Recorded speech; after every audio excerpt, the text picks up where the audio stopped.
Okay. Hi, my name's Tim McClements. I'll be presenting a qualification today. This one's called Certificate 1 in Engineering. This is the overall qualification. There is units within that qualification, which is two of the units will be hand tools, the other one is precision measuring equipment. We'll go through them today. Certificate 1 in Engineering, generally, sometimes actually in VET in high school, they're starting to do some of these units of competency in VET in year 11 and 12, so they move towards this certificate. But basically this is the certificate that the start of a trade. So you start building up these certificates, and some of them in the VET course are already going to TAFE and starting some of these certificates if they get it started to get this qualification. But to give you an example, there might be 40 units inside the certificate 1, and this is 2 of the units to go with it. Okay, yeah, look, like I said, my name's Tim McClements, and I'll be presenting 2 40-minute presentations today. First one's on hand tools, and just on emergency procedures, the way in, probably the fastest way to run out, and anywhere you see a green running man. Okay, use of hand tools. We'll be going through, I get to choose which hand tools, so there's a list of them. I picked the 2 ones that I think are the most commonly used and still relevant to the trades these days. And we'll be doing the hacksaw and the file, and then we'll go into precision measuring hand tools, which is more what a machinist would use to measure things and exact dimensions.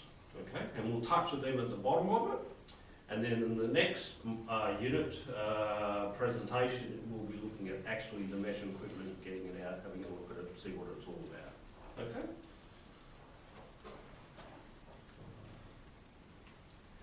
Right, just talk about the humble hacksaw.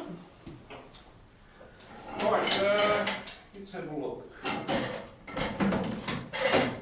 One of these we've all seen before. Right.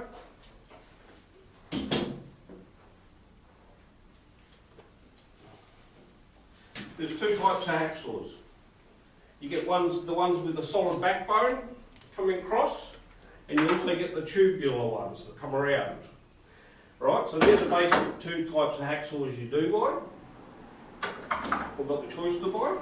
And they all come in different price ranges. This one's probably a $40, $50 one with a backbone on it.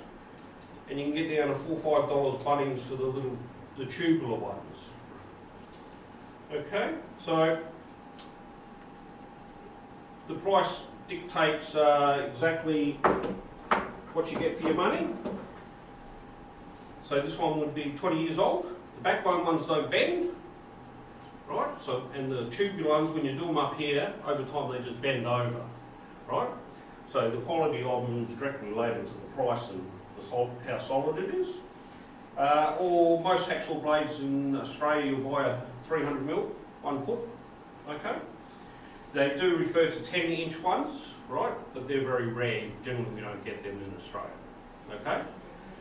These ones are also far better than the tubular ones because we've got this counterlever action happening here, where you can screw down the tightness of the blade here and you get this counter action, and you can really crank the blade up, right? The tubular ones that comes from the screw on the end, you're just constantly trying to tighten them up, and you can never get them as tight as you can with something like this. Okay? Now, this one's got ability to offset it at 45 degrees, so I can take this off and put it at 45 degrees, so the blade sits here and cuts along, and you can cut a lot of depth. If you're cutting like this, the depth's only limited to that. So they come off at 45 degrees, and you can put the blade on, and that way you can sort of run the blade straight, but run down all the way down a piece of metal and cut it through. Okay? The video will show you a little bit more about that as we go along. Blades and the types, look, they only come in 3, 18, 24 and 32. And what does that mean in English? And I'll pass these around, you can have a look at them. Look, is that the teeth? Yep, teeth per inch, exactly. So the more teeth per inch, the smaller the teeth. So if there's 32 per inch, they get smaller. You know, 24, there's 24 teeth per inch, okay? And 32, this is 18 teeth per inch, right? So they're the three main types, sizes, right? There is a lot of different changes in quality of hacksaws. You get ones with high speed and then bimetal blade edges, right? And then you can go to the cheaper that just pumped out high speed steel ones, but you only pay for what you get, okay? There's an arrow on it for a very simple reason. The teeth must be pointing forwards, okay? So when you're cutting, you're cutting. When you're dragging, you bring it back out. It only cuts in one way. If you have it the wrong way around, it's not going to work for you. And it just blunders the teeth and doesn't work. Okay? So there's different teeth and there's different metal types of blades. Just pass them around, have a better look, you see the teeth. Come on, look, all the writing gets rubbed off as soon as you start using it. So just knowing which way, just pass them around the back and that, have a look at them. I'll give you an example, 3 blades, 3 different sizes there, are probably $14 for them. And you can get a bloke for like 5, but when you get for $5, you get what you get. Okay? So Tim, question, would the amount of teeth dictate to what you're cutting? Yep, certainly does. And we'll go through that next. So the different, look, I'll go to the next slide and this better explains it. The bottom line is, with anything you cut, you've got to have 3 teeth on the piece of metal. If you don't, it's near impossible to use it. So if you've got a piece of sheet metal that's 1 mm thick, right, and you're trying to do an 18 tooth blade here, when you think about it, if it's only 1 mm thick, you're probably only picking up 1 or 2 teeth on the metal, right? And this is where you struggle, okay? So the size of the teeth relating to the thickness of the metal is more important than the type, generally, but the type does come into play. So anything you use, any saw, even wood, others, with the amount of teeth it's got, if there's not at least 3 teeth sitting on the piece of material, it just makes it hard work. Okay, so the thinner it is, really the finer the blade is, the more teeth you're going to get. So you're going to get down to 32 teeth PI for like 1 mm blade. Otherwise you're not going to land 3 teeth on it, as this shows here. Okay, you're going to have 3 or more teeth on each wall section. So even look at the wall section or a thickness thing. So if you cut a piece of pipe, the wall section's only might be a millimetre thick, so you really need to go to a fine blade. You'd just be struggling through it. There's a good chance you pop the blade as well, break it. Okay?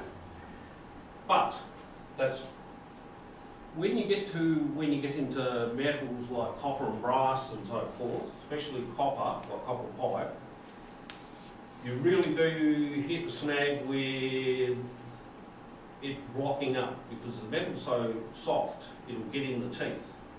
Okay? So you've got to think about if you're just filling up and you're just running over it and the whole thing's full, right? You have to keep cleaning, you can go up a size. It's good to have larger size teeth on softer metal and you cut the metal properly. Okay? Otherwise it just clogs up all the time. Right?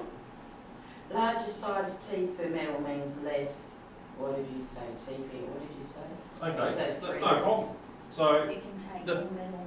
the thickness of the metal, right, so say it's 1 mm piece of sheet metal, you're trying to land 3 teeth on that piece of metal when you're cutting it. So you've got to have lots of teeth, 32 teeth. Right? Oh, lot, okay, good. So the more the better. Okay, well you can imagine it's sort of going to jam like this one, isn't it? Yes. Yeah, so, Right. so that, but when you get to softer metal and you do have a choice, try to go up in size in blade because the material softer and the chunks coming off are bigger and they just block the blade. So less teeth for The softer softer. metal. Bigger You obviously teeth. haven't used a hacksaw before. Bigger See, teeth. see, stop. I know, Bigger seriously. This is good because normally I get pissed Yeah. off and just snap No, out. just Yeah. refuse to use it, makes teeth. Yeah. But also I'll tell you another thing and I'll touch it on the video. It's one of the few hand tools I reckon put oil on. Lock files, anything else. Anything, bit of grease, anything like that when you're cutting, makes it 10 times easier. One, all the little bits come off. Second, the blade does get hot. So you put a little bit of lube in there, it's just going to go smooth. We like that. Yeah. Mickey's into lube. Now you've got her attention. Right. And also, with this type of hacksaw, you can really crank them up. Okay? You can get this as hard as you can turn this. right? And you can really ping it. You're not going to break the blade by cranking this up, okay? And the tighter you can get this so it's pinging, right, you can really cut well. You get the tubular lunge, it's only got a straight pull on it, you're really not going to get it that tight, you're really just bending that at the end of it, okay? So you can crank it right up, but people leave them done up, and this ends up bending. It doesn't matter how strong it is. Every time you finish with it, undo it, okay? Next time you go to use it, everything's stretched out of shape. Well, the thread's being pulled on, so you should loosen it off at the end of the when you're doing it, and then you throw it back in the toolbox. Okay? It should be the bottom. Otherwise, you just every time you pick it up, it's all stretched out of shape again. Okay? So another bonus with these types here, you can put the blades down in here and do this up and keep them. Okay, why do you say, why do you bother with that? Well, if it's sitting in the back of the toolbox, then you know, you're out in the middle of somewhere with one blade, it's not much fun. So these designs are good, much better than the tubular blades. You should be in sales, honey. No, sorry, I had a tubular one. Okay. Right. This once again illustrates the three teeth, right? So it gives you a clear idea on one is it's forward pressure forward and down. When you come back, don't put any pressure on it. Okay, let it come back. Just you're not cutting back. All you're doing is knocking the back edge of the teeth off. So coming back is you bring it out of the cut. You know, you don't have to physically lift it, just drag it back, right? But don't keep the weight on it at all times. And like this bloke's shown here, and I put this up here for a reason, it's something I do. One, the hacksaw's flat, the elbow's near flat, right? If you're not trying to do that and keep a straight line, you keep your eye over the hacksaw. Quite often in the apprenticeship, you mark out a job, you scribe lines on the metal, and you've got a hacksaw to those. So you've got to get good at it, okay? And from there, you file it down to the line, okay? So getting good at a hacksaw is probably the first year's thing they do a lot of. It's the hacksaw and the file and getting everything right and drilling holes and things like that. So getting the eye over the hacksaw, right? So you dip it and really pinging the blade up and getting it tight. But also use your legs instead of using the video. The guy goes like he's going 100 miles an hour, but if you rock your legs with it, you're far better. You can get a lot more pressure on it. Okay, like this guy's rocking his head, body backwards, forwards. If you really do that, you can do a lot with a hacksaw. Right, before I move on to the video, I'll say one other thing.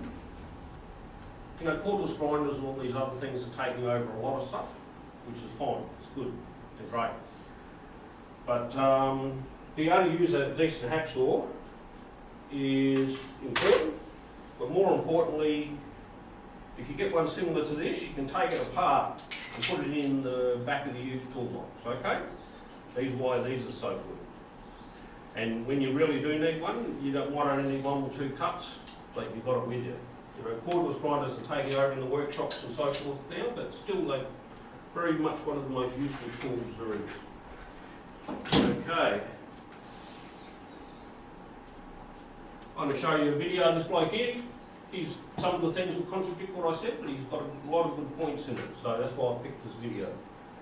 And all things being equal, it should actually work. So this might go for 5 minutes or so. Hey guys, Aaron from Gotham here. I'm doing a video today about what I think is a simple, cheap, and often underappreciated hand tool for metalworking, and that is the hacksaw. So there's 3 main parts to a hacksaw we're going to talk about: the frame, the blade, and then the technique. There's a couple of main things you need to look at when buying a frame, and the first one is it well made? I prefer to buy frames made of steel rather than using aluminum because I think it's hard wearing. Number 2, is it lightweight? Some of the steel frames can be quite heavy and they can actually tire you out more than the cutting action itself. So I'd recommend trying to get a light one. The next thing you need to worry about is what is the length of the frame. And a lot of saws, such as this one, are actually adjustable between 10 inches. Can everyone hear that well enough? That's great, but if you only have a choice of one or the other, go for a 10-inch frame. I think that they are a bit stiffer in the blade, and they're also shorter, which means that they're slightly lighter. A last consideration is whether or not the frame has a second pair of mounting pins for doing 45-degree angle cuts. And basically it just lets you hold the saw on 45 degrees but still cut straight downwards so that you can do long cuts, rather than just being restricted to the depth of the inside of the frame.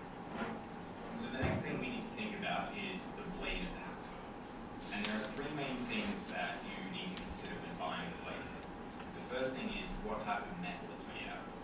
Cheap hacksaw blades are made from high carbon steel, which is what knives will generally be made of. It works quite well, but it's not heat resistant, and there's a lot of heat that's generated in the cut, which means that the teeth will get dulled quite quickly. So the blades that last longer are made of what they call bimetal, and that means that the teeth will be made of high-speed steel, and then they'll be bonded onto a back of spring steel, which keeps the cost down while also making sure that the blade will last longer. The second thing that you need to consider is the length of the blade. If you have a 10-inch frame, you need to get a blade that suits it, which means you need to get a 10-inch blade. The third thing, and the most important thing in a lot of cases, is the number of teeth per inch. Basically, the more teeth per inch, the thinner material you can cut. So if you need to cut a big 1-inch block of steel, then you want the lowest number of teeth per inch possible, because that'll let you take the biggest cuts per tooth. There are three main types of blades: 18 teeth per inch, 24 teeth per inch, and 32 teeth per inch. 18 teeth per inch, the minimum thickness of material is 5/32 of an inch, or 4 millimeters. 24 teeth per inch, the minimum thickness is 1/8 of an inch, or 3 millimeters roughly. And for 32 teeth per inch, the minimum thickness is 3/32, or roughly 2.5 millimeters. So if you're cutting thin sheet stock, then you need to try and make sure that you get a 32 teeth per inch blade. So the last thing we're going to talk about with the hacksaw is technique for actually using it. There's a couple of things that are important to know. The first one is that the teeth on the hacksaw are only cut in the forward stroke, the push stroke. So that means that when you're actually making a cut, you want to apply downward pressure on the push, and then you want to let up the pressure when you're drawing it back. Applying pressure when you're drawing back doesn't cut any more material, and all it will actually do is dull the teeth off. So that's an important part of your technique for making sure that your blades last as long as possible. The second thing is how you actually hold it. When I'm starting the cut, I like to have my rear hand in a pistol grip with my finger pointing along the blade, and then my front hand on the front of the frame in order to put more downward pressure and stop it from wandering while I'm starting the cut. Once I start going, I generally move both hands to the back of the frame so that I can apply more downwards pressure in the push stroke. The third part, and this is something that a lot of people don't think about, but it's actually quite important, is work holding. Holding the material that you're going to cut. If the material that you're cutting moves at all, or if your workbench moves at all while you're sawing, then that's all wasted energy. It means that your cut's going to take longer, and also that there's a higher possibility of the saw jamming in the cut because the work's moving away from you.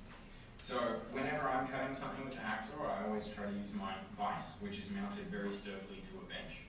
If you don't have a vise, I recommend buying one if you can spare the money. If you can't spare the money, then make sure that you get some good clamps and use those to secure your work very firmly to a sturdy bench. So when you're taking a cut, if the cut starts wandering away from where you want it to cut, then you can actually correct by turning the frame one side to the other and twisting the blade. It's kind of flexible.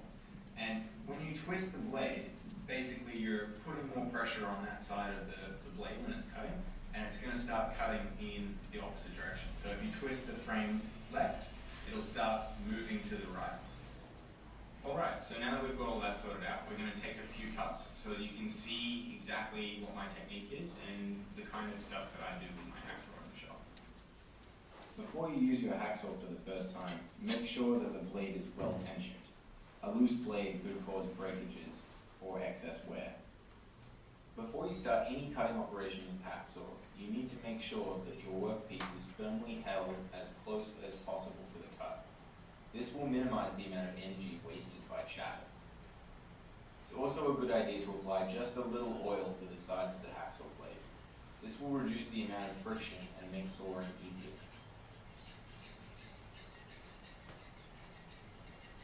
The steel that I'm cutting here is 5/32 of an inch thick O1 tool steel. It's 1.5 inches wide, but you can see that a good hacksaw and proper technique make short work of it.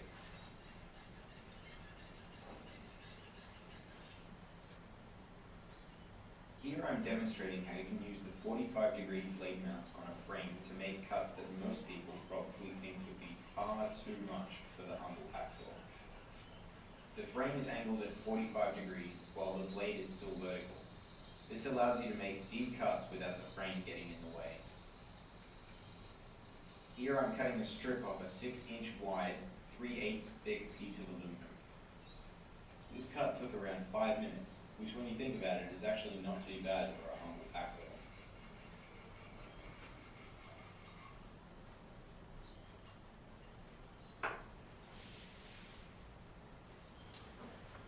Right, that was all good. Like I say, a couple of bits and pieces contradict, but probably just find where we are on this again.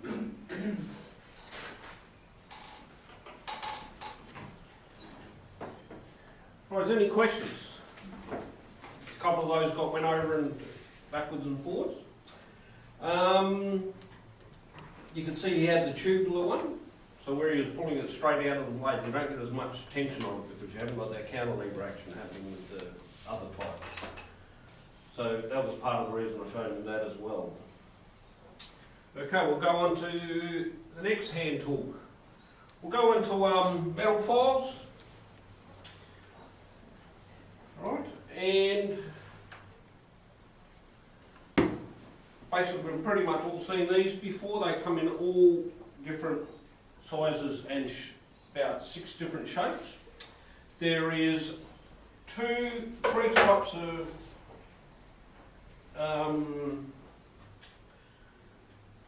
what would you call roughness.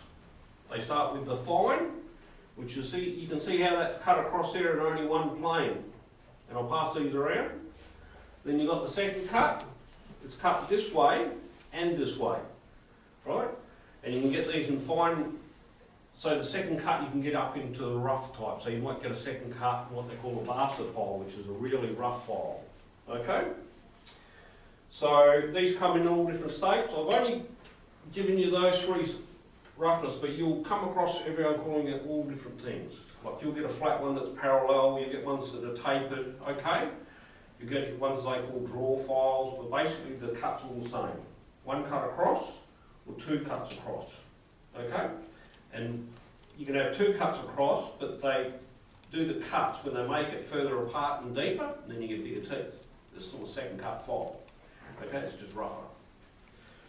Right, so everyone I'm sure seen these type of files before, so have a look at them. Get a little box on. And like I say, they come in all sorts of bits and pieces. Different sizes, right down to what we see here as needle files, okay? We use these quite often when I do, as machines. And these are really getting into fixing little threads and so forth. Okay, so have a look at them. They all come in all sizes, basically the round, half round, flat, triangle and square. And you'll see part of that when they go around. Now, probably the most useful file is probably the triangle file. So if you're going to carry one in your toolbox in the back of the ute, it's one of these ones. Okay? For the simple reason, it's 60 degrees, 60 degrees, 60 degrees. So this is the one you carry in the back of the ute, because you can fix the threads up with it. Okay? So this is the one when you've got a rough thread, you can't it off, or you chopped it off and you've got to fix up the end of it, or it's got a ding and you're trying to put the bolt back on. This is the one you carry in the back of the toolbox. So I carry something like this, a small round one and a little flat one. Okay? In the workshop you'd have a range of them in your toolbox. You seem to collect them, and you'd have a range of all different types and pieces and things. Okay? I'll probably go into the handle, and people misjudge this, but this is called the tang, and it's probably the most dangerous part of the file. And when I say that, how many people have seen file without a handle, and it gets jammed or slipped, and they drive it through here, we're here. Very common on a lathe when they're just smoothing something off, it rips it, and drives it straight through their hand. Even when you do it on a bench, it can drive into your hand. Okay, they make a lot of little plastic handles and so forth there, which are great. But the wooden ones are by far the best. And to mount a wooden one, you heat up this with an oxy a little bit, get the wooden handle, put it in, and it smokes and burns in, gets the shape. Right, because all the shapes are different on the tangs. Take it out, bang it out, push it back in, give it a tap, and it'll stay there forever. Okay. But even using a file, if you have to, without a handle, just be aware that it's not the first time it's jammed or thing and get pushed through someone's hand in bits and pieces, especially if they're really giving it to it. I've seen a few apprentices have to pull it out of the palm of their hand. So It's crazy. that is not one not to throw the handle. Right, we'll go over a bit over the technique with the file. And look, a lot of people underestimate this, and there's a lot of grinders and so forth, but if you've got a slot or you're trying to fix a keyway on a shaft, there is only one way to do it, it's with a file. They still use it today. And you get a lot of other materials, I found, that you start to come into the workplace now, like a lot of the plastics. When I say plastics, I'm talking about the nylons and machinable nylons and the really stuff that they use in industry. Right? You can't touch that with a cordless grinder. It just melts and doesn't work. So, you know, if you've got put holes in it, you have to make it better, or, you know, you drill a hole, you have to make it square or file it out. Files are as useful as they were when they were invented 100 years ago, sort of stuff. So, they're still very much, that's why I've chosen, very much a useful tool, especially with the new materials coming into the workplace out of metals. Is it going okay, man? Oh. And chainsaws too, we're using for the chainsaw too. Yeah, come back up there. Just have a little rest. Yeah. Yeah, very much chainsaws too. Yeah, all that sort of stuff. But you know, if you haven't got a handle on it and you're giving it to it to try to get it, it's not hard to stick it through your hand. Yep.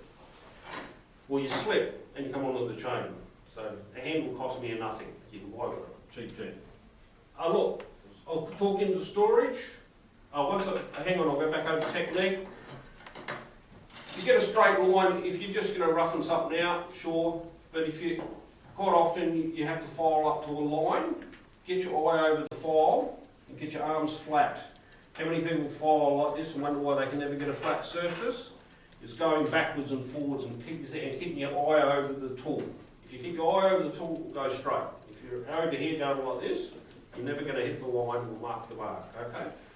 Pretty much like the hacksaw, you get your eye over the piece of equipment, watching the line, and your eyes on it, then you'll run to that line. Storage. The reason I put these in here, in the workshop, sure, just put them in the drawer. But when they go in the back of the toolbox, wrapping them around and put them there, because once they're rolling around in there, it just takes all the paint off. Any tool in there that you like gets destroyed by a file. Also, it wrecks the file. So just wrap them in a rag in there. Next time you get it out, it'll actually be useful for you. Because, yeah, banging around the back of the toolbox the files are pretty good at destroying anything else that's in there. Okay? So is there any question on the Humble file? It's a pretty simple thing and everyone's got them. And I couldn't find a bastard. I was looking really hard. I know. Looking for a bastard tool. Yeah. And they come in every shape, form, and look, there is a big difference. You know, you get a set of 3 for $3, that's what you're going to get. They're all made of different quality metal, and they will last the distance, you know. If you get a good expensive one, it'll last you. I've got a little short video here again on, this is the last video on this session, it's just a short video. And then we'll go on to a brief on the hand tools on the measuring side, which are far more interesting instruments. There's a short video on here on files, and yeah, we'll just go through that. If there's any questions, just ask, okay? But this is another short one on hand files. Once I said before, they're very basic, but still used today. You can go in before this going.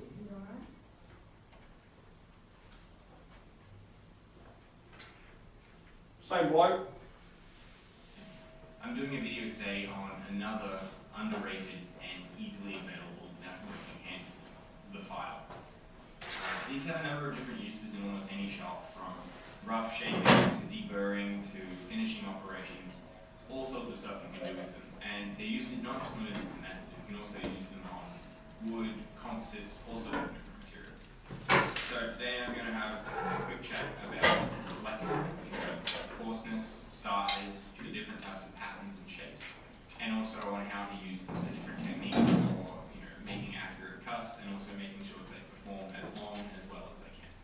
There's actually quite a surprising variety of different file sizes and shapes. Today I'm going to be talking exclusively about American pattern files, which are the type that you would normally find in any hardware store. There's also another type of file called Swiss pattern files that are more commonly found in tool and die making shops or in a machinist's workshop. The most common types of files you'll see are flat files, half-round files, round files, which are round but also tapered towards the end, hand files, which are square and straight in every dimension, triangular files, which are triangular in cross-section, and then needle files, which come in a similar variety of shapes to the rest of the files, but they're much smaller in all dimensions. Needle files are generally single cut and very smooth, which means that they're useful for fine finishing on inside corners such that wouldn't be accessible in any other way. On the left here, these three files might look very similar from a distance. The main thing that differs between them is actually the coarseness of the cut, from the roughest to the smoothest. The smoothest file is actually just called a smooth file. The next roughest file is called a second cut file. And the roughest type of file is called a bastard cut file. These files are all called double cut files, which means that they actually have two different cut patterns made to form the teeth. There are also what they call single cut files that have only one set of cuts making up the teeth. Double cut files are the best choice for removing large amounts of material. Single cut files, on the other hand, are the best choice for leaving a fine surface finish. When you're using a file, you'll find that sometimes a little chip of metal from the workpiece can actually get stuck in between the teeth of the file. This is called pinning, and it's one of the biggest reasons that people find that a file will leave an uneven surface finish. To reduce pinning, you can take a little bit of oil and brush it onto your file. This helps the pins, the individual little chips, get released from the teeth of the file, stops them from getting stuck in there permanently. I personally find that oil can actually make more chips get stuck into the file. So you can also use chalk, and basically you just rub a bit of chalk onto the teeth, and that little bit of chalk sitting in between the teeth stops the metal from getting stuck in there. Regardless of what you do though, you'll find that metal will still get stuck in the teeth of the file, unfortunately. So this is where a file card comes in handy. A file card is basically an odd neck for a wire brush with very short teeth. And you use this pushing in the same direction as the cuts that make the teeth to clean out the teeth on the file. This will help you remove any metal that's pinned in there, and if you do it often enough, will get you quite nice surface finishes. If you're working with very fine files, like this double cut smooth file, you'll find that quite often the bristles on a file card will be too big to fit in between the individual teeth. At this point, I generally use a stiff paintbrush in order to get the metal pins out of in between the teeth. When you're at the store and you're looking at files, it can be kind of hard to decide which files are good and which files aren't. Like with everything else, you'll find that the price to some extent is a reflection of the quality of the files. So make sure you don't go for the cheapest ones. If you have the extra money, spend a little bit more and try and get the better ones. As a good secondary indicator, I like to take a good close look at the teeth. If the teeth are cleanly cut, then the file is probably of good quality. If the teeth aren't cleanly cut, if there's torn edges, double strikes, not clear impressions of the teeth, then the file is probably of lower quality and you should try to avoid it. As with any other operation in the workshop, the first step to using a file is to make sure that your workpiece is firmly secured. Here I'm demonstrating proper technique for using a file. Notice that the file is only in contact with the stock on forward stroke, and and that each stroke also moves sideways across the stock. This helps prevent the creation of low spots or divots. I'm applying an even amount of downward pressure with both hands. Here's an alternative technique called draw filing. This technique is great for making finishing cuts and for creating nice, square, flat edges on a piece of stock. Draw filing generally leaves a finer finish than regular filing, but isn't as quick to remove material.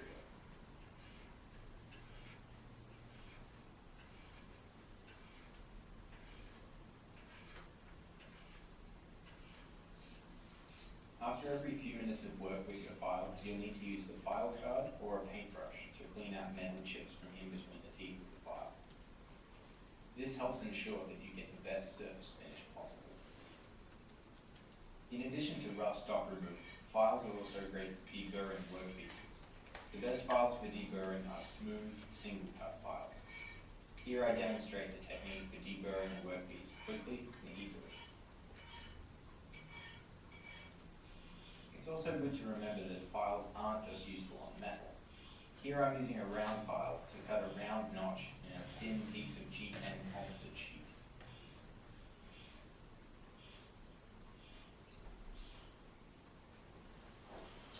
Right.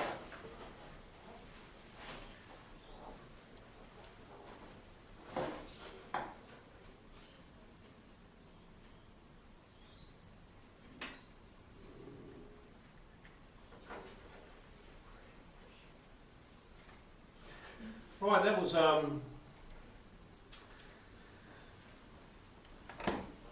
probably covered a couple of little extra bits in the video.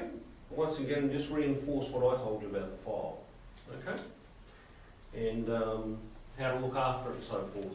Now, part of this unit is we have to do a simple, for better word, worksheet, which I'll get you to go through. Only take you barely a minute or two.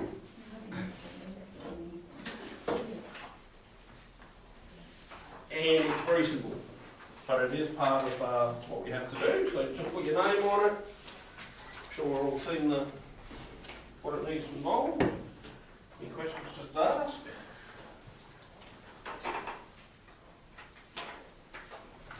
Just pass them to the end of the desk when you're done.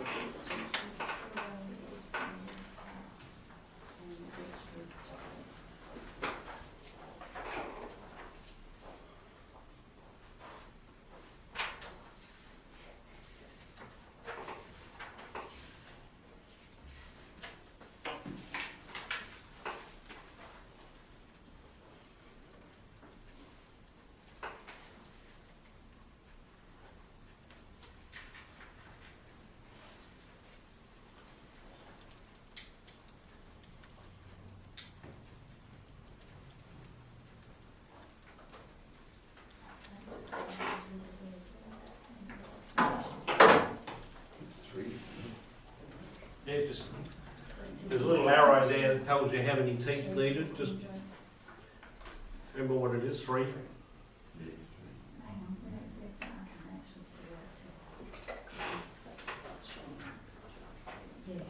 That's it. Push an arrow down, one going forward and across. On this one. Sorry, I just, this morning Yeah, my eyesight's blurry and I No, can't no, see perfect. anything. Yeah, just scribble your name on it. It's all good. So it's cutting this way. Yeah, Just put an arrow. Yep. that way. Yep. Right. Arrow like that. So you're cutting into the wood, see? Yeah, Because so the just wood's put an arrow coming this up. way. See? Yeah, beautiful. Just scribble your name on it. And we'll collect them up. Is that way? Yeah. No, just 3. That's it. That is First that's test it I've done. ever done, I could I cheat. couldn't read that. Yes. Because in the mornings my eyesight is like, I don't know. All good? No, Is that a question? Yeah, that's it. You've got 3. Nikki has to Perfect. put her name on it. Oh, wait. Yeah. So, I'm Good. fine. I'm gonna put your name on it, show it answered all wrong. No, it's all right.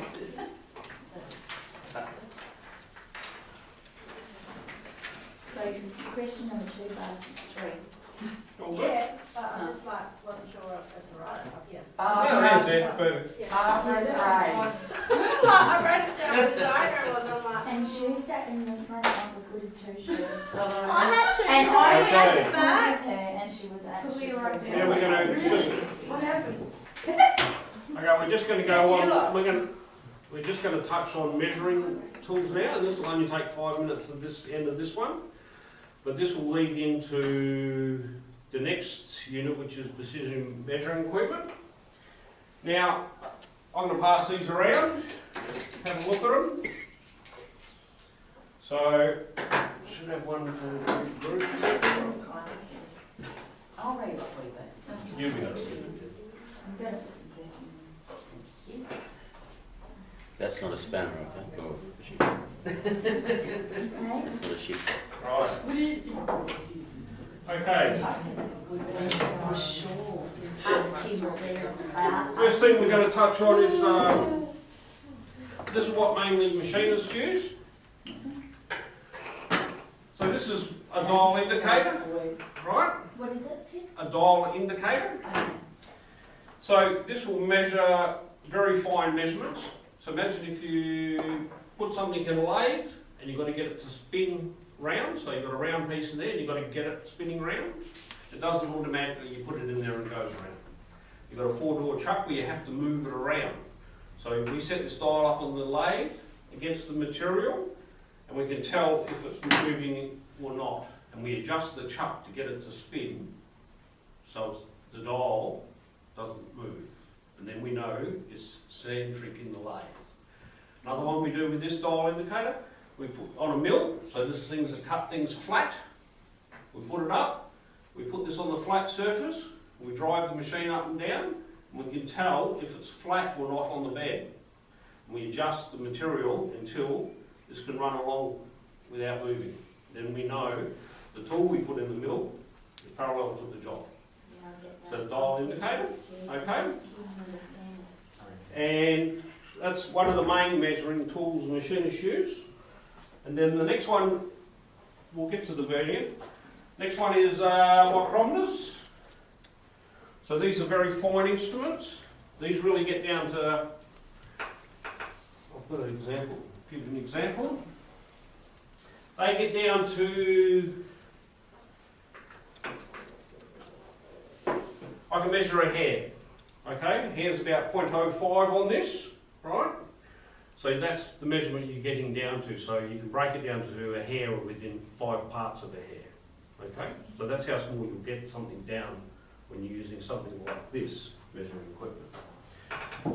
Right, and like I say, we're only going to briefly touch on each one of these because it's in the next module.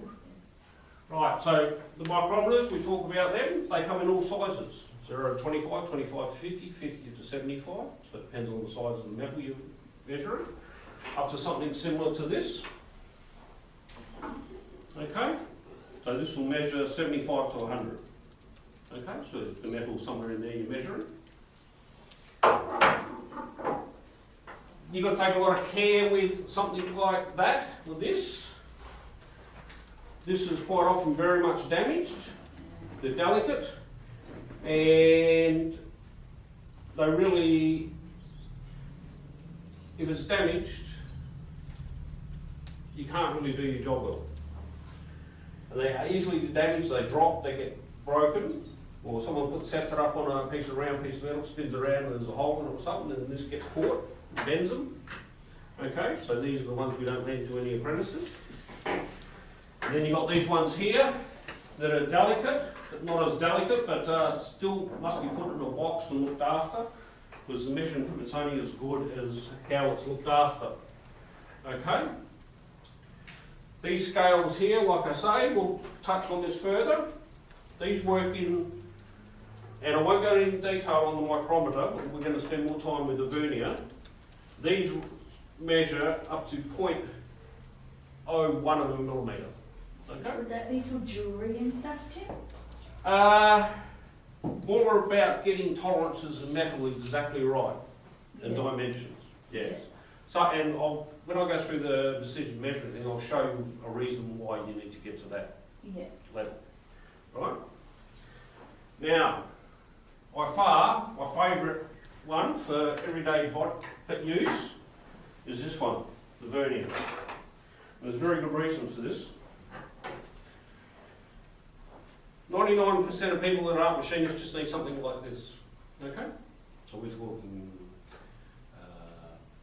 anyone, mechanics, home handyman, electricians, because what this will do, it allows what you can do with a tape measure you might luckily get within a mil. This will break it to 0.02 of a millimetre, okay? So to just put that in context, I could measure here with this and I'd see that roughly where it's at, right? But I couldn't measure it exactly, okay?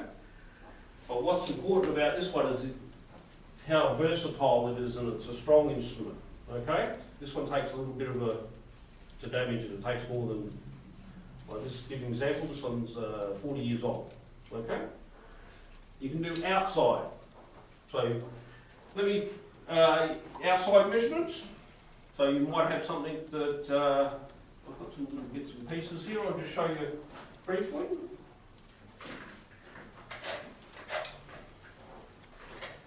So this allows you to measure outside measurements within 0.02, but most of the time you only need it within less than half a mil.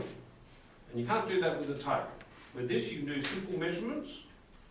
You can do internal measurements, like if you want to say what size that hole before I go and get a bolt, you use this. And if you want to get depth through a piece of metal, you put your finger on the other side, you push this through, and you can pull this out and say that's how deep that hole is.